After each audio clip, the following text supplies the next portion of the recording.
Hello again, this is Andy from the Science of RVs, and today we're going to be talking about licenses. So you want to drive a big lorry, you want to drive a big bus, you want to drive a motorhome or an RV or a large trailer. Here I'm going to tell you all about it. So you want to drive a big RV, or you want to know what you can drive on your license. Um, There was a watershed in January 1997, and the rules changed at that point. So if you passed your test before then, and you look on the back of your license, you'll find that you've got a load of things called C1 and D1, and C1E and D1E. What that basically means is that you can drive a lorry or a minibus up to 7.5 tons plus a 5.5 ton trailer, as well as your car. You got it as part of passing your car test. So what does that mean? Well, that means that you can drive up to about a 30-foot motorhome, and you can tow a car behind. So that's pretty big. I mean, a 30-foot motorhome. It's probably got slide outs. You'll have a separate bedroom. You'll have a separate shower with separate toilet. You'll have a dinette. You'll have a nice sized kitchen. You'll have a sofa and a lounge area. Probably have a little fireplace. So that's a pretty substantial vehicle, 30 foot. And if you put your car on the back, that's a very substantial vehicle. So if you're ancient like me and you passed your test before 97, you're pretty set. You can't drive the very biggest vehicles, but you're pretty well set. Now, 7.5 tons means fully laden weight. Just be clear, it doesn't mean just the weight of the vehicle. That's everything in it as well. But before 97, pass your test before 97, you're set up to that. If you passed your test after 97, what did you get? Well, actually, if you again look on the back of your license, you'll find that your Cat B is a car, and that means that you can drive up to a 3.5 ton vehicle. Now that's a van, that's a small minibus. You can tow, but up to 750 kilos, as long as the combined weight of the car and the trailer, or the vehicle and the trailer, doesn't exceed 3.5 tons. What does that mean you can drive? Well, that's about a 4-berth motorhome, Cat B, the US would call it. It's you've probably got a double bed above the cab, maybe a small pair of bunk beds, or maybe the small dinette you might have becomes a bed. It's going to be quite small. It's quite modest size. Kind of thing you might want to spend a long weekend in, but not the kind of thing, if you're a family of 4, that you want to spend any kind of time in. And certainly, I've had a family of 4 in one of those things, and it worked because I had a big awning outside with curtains round it. Without that, we'd have just been on top of each other. So it's the kind of thing that you might use for a couple of weeks holiday tops. Not the kind of thing you want to be in for a long amount of time. There's the odd picture of the example. And if you want to tow a car, well, even a smart car is over 800 kilos. So you probably haven't got enough on your license to tow a car.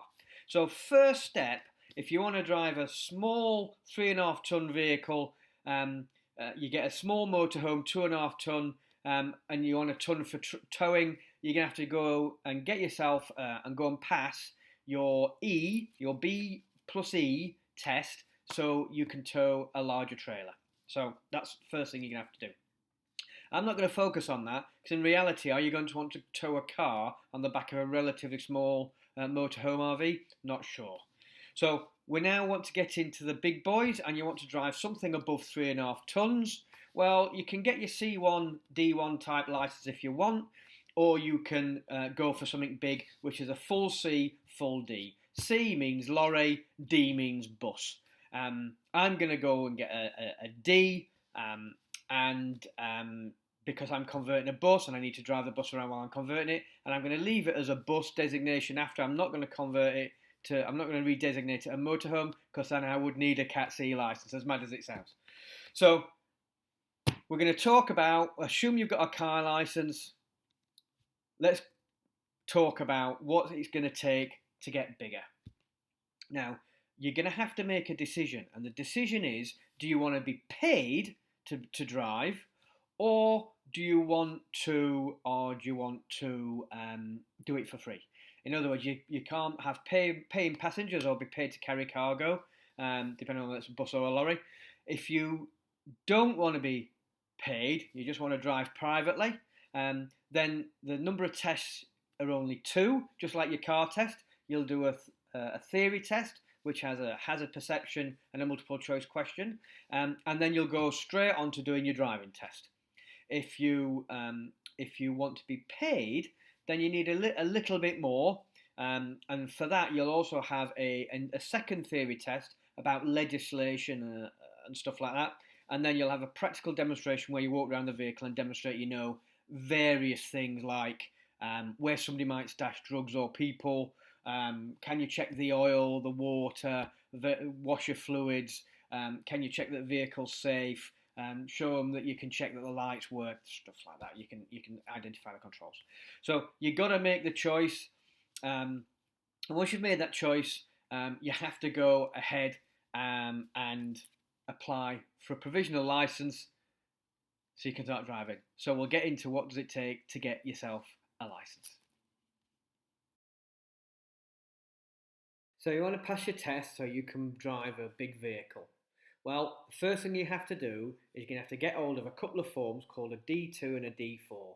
You get those just by going into your post office or going on the DVLA government website, and they'll send them to you through the post, or you can write to them, give them a ring, dead easy. But you need both of those. The D2 is just the application form for the provisional license.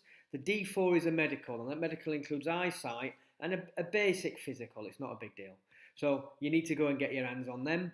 Visit the website, give them a ring, it's dead easy. Okay. So I've got my D2 and my D4, and I'm going to send them off once I've had my medical, which is what this one's for, to get my provisional license, which will allow me to drive on the road under supervision.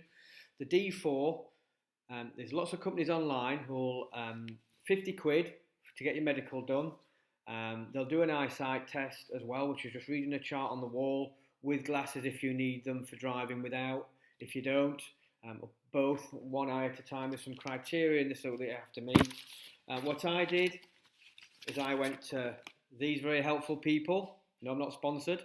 Got myself a proper eye test, and they quite kindly filled the eye section of this in for me while I was there. The rest of the medical is really straightforward. It is compulsory to have a blood pressure, and then they'll do a medical history. The test that I'm doing also will do a urine sample for diabetes. So it's quite straightforward. If you've got any medical conditions but they're being managed, then that needs to be filled in. You can get the medical for this done at your GP. If you're going to go down a private route, so you're not going to get a commercial licence, which is an option, this becomes a bit cheaper, £12.50 maybe at your GP. They'll be more expensive though if you go to GP for the full medical. So you get yourself a medical, you get that filled in, you send it off with this bad boy with your provisional licence. Boom, about 3 weeks later, you've got a provisional licence through the post, and that will allow you to start driving. However, there are some theory tests you have to take first, and anybody who's driven a car in the UK, passed their test in the last 10-15 years, knows about these. The Part 1 theory test is a simple computer program, multiple choice questions. The first part of it, Part 1A, is about the highway code and knowing the laws on driving. Part 1B is a hazard awareness set of videos, and you have to press a button when you see a potential hazard. And you have to get a decent score in each, and once you've achieved that, you've passed your theory. Because of my age and driving experience, I'm exempt from that. If you're not sure, just phone up your local driving licence office, and they'll clarify that for you. Or go on the website. If you want to drive under a private goods vehicle licence, which you can, which means you can't get paid to carry passengers. If it's a lorry, you can't get paid to carry goods. If you want to do that, then your Part 1 theory is enough for you to go straight towards your practice driving. So, like me, you want to do a commercial licence. That means that you want the opportunity to get paid to drive big vehicles. So, what are you going to have to do? Well, you're going to have to get effectively what's called a CTC, so a Certificate of Competence, and there's the 4 tests that you need to do, which is up in the little box for that. If you're not going to do a full commercial license, you only need to do 2 of those. You've got to do your Part 1 theory test in order to go and do your driving test. If you want to do a private license, you've got to do your Part 2 theory test before you can do your practical test, if you look up at the box. So that's the way it works. Before you can do any of those tests, you've got to have your provisional license. We've talked about the documentation you need to do to get a medical to get your provisional license. So let's assume you've got your provisional license in your hand. You need to do some tests. So the Part 1 theory, whether it's private or not, is just like the theory test you did when you drove your car, when you passed your car test. Hazard perception and multiple choice questions around the highway code. So you got to pass that. Those 2 are the computer-based multiple choice questions type stuff. So and then the Part 2 theory, if you want to be paid, we'll talk about things like legislation of driving vehicles. At this point, you've got to make a decision whether you want a bus license or a lorry license. If it's a bus, it'll also talk about handling passengers and some of the law around liability and stuff for passengers and their safety. If you want a Cat C license, you want to drive a lorry, then it'll ask you about loading it safely, going over borders, what do you have to check in the vehicle, and various other things. Driving economically and driving techniques for that, all kinds of bits and pieces. So those are the Part 1 and Part 2 theory tests. We'll come on to the Part 3, which is the driving test, in a second. But the Part 4, if you want to be paid to drive, is a practical test. And that means that the examiner will walk you around the vehicle. It takes about half an hour, and he's going to ask you, show me, show me, show me. So he'll say, he'll give you a scenario. You're just about to get on a ferry, and you've gone for a comfort break. When you come back to your vehicle, what should you do? And you'll say something like, well, I want to check that nobody's stashed any drugs or illegal things, and I should look under the wheel arch, I look for immigrants under the seats, and so on and so forth. So he might ask you stuff like that. He might say, can you show me how you would check that all the lights work? Can you show me how you check the oil level? Stuff like that. Can you show me how you might secure a disabled passenger, or if it's a lorry, how you can strap down a load effectively. So that's a show me type test. It takes about half an hour. We then get onto the driving part of the test. Now, the first thing they're going to do, obviously once you've escorted them to your vehicle, and is they're just going to ask you again a few little show me type questions, and then they're going to get you to do 2 manoeuvres in a car park, basically a private space. One is an emergency stop, and they're just looking to make sure you bring the vehicle to a safe stop as quickly as possible. You don't skid, you don't put your foot on the clutch straight away. Bog standard to your car test.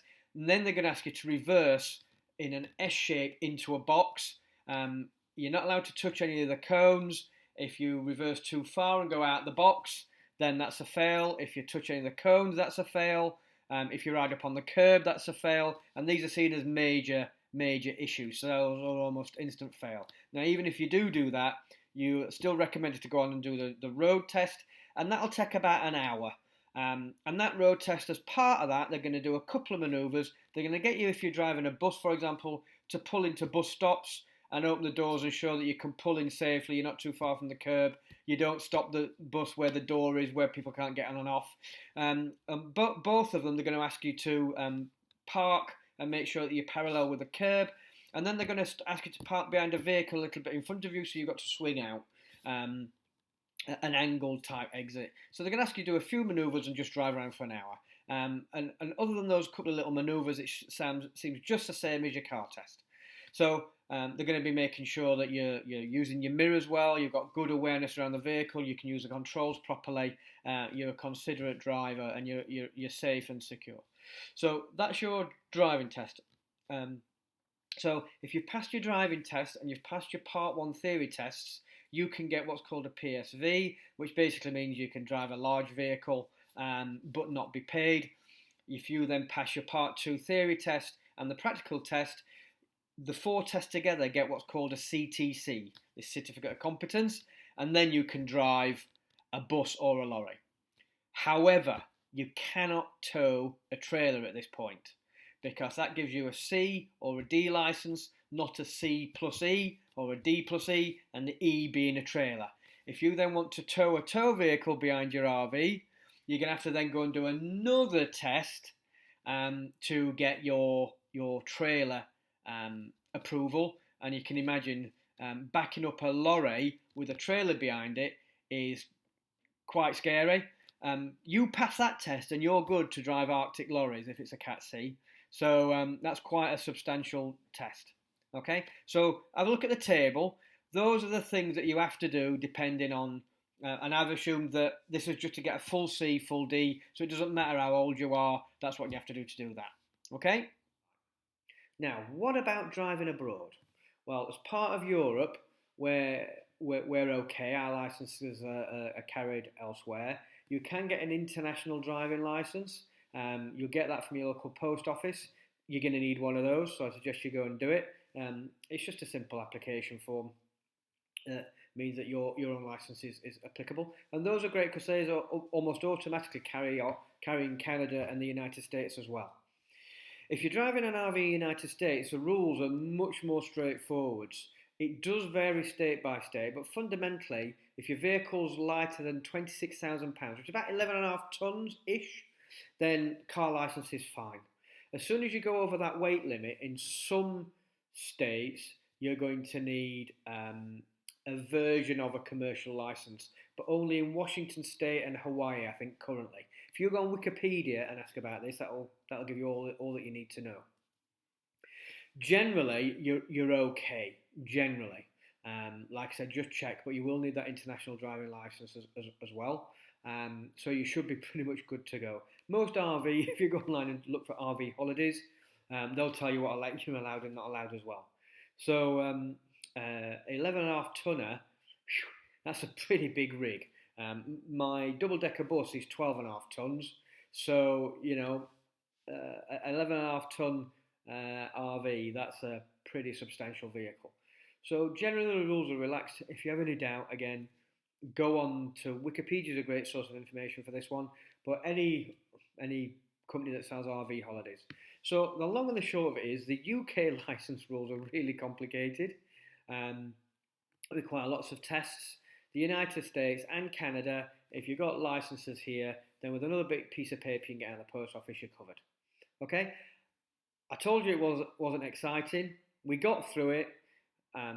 It is quite straightforward. Cost-wise, you can do a Cat C test, start to finish, including all the theory tests, in a week, and it'll cost you about £1,600. If you then want to go on and do your trailer license on top, that's 350 quid-ish. So you're not going to get, if you want to tow a vehicle for over 7.5 tonner, you're not going to get any change out of about £2,000. If you've got a car license that limits you to 3.5 tons, it's going to be the same number. You're going to train in the same vehicles that are going to be the same number.